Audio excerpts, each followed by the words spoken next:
Welcome to the Slop Farm. Enjoy the video. You start by installing Automapper packages and immediately create mapping profiles. Once done, define Create Map for each source and destination type so you have explicit mappings. Make sure to keep configuration code in a dedicated profile class. This centralizes rules and avoids scattering logic.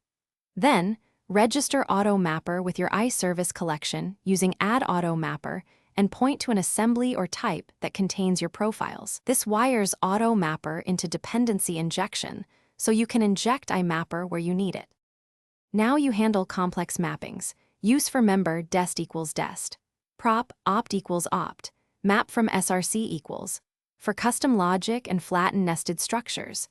Once you need projection to iQueryable, use project to tDestination, configuration to translate mappings into SQL-friendly expressions.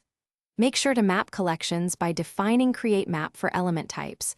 Automapper will handle IEnumerable conversions. When transformation requires multiple steps or side effects, use after map or a custom iType converter. This keeps mapping code testable. Finally, inject iMapper into your controller or service constructor and call mapper. Map tDestination, source, where you need DTOs or entities.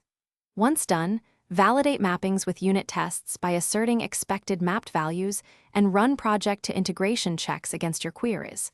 Make sure to keep profiles small and focused so they're easy to debug. If you hit a mapping not configured or null destination, check that the profile assembly was registered and that Create Map covers the exact source/destination types.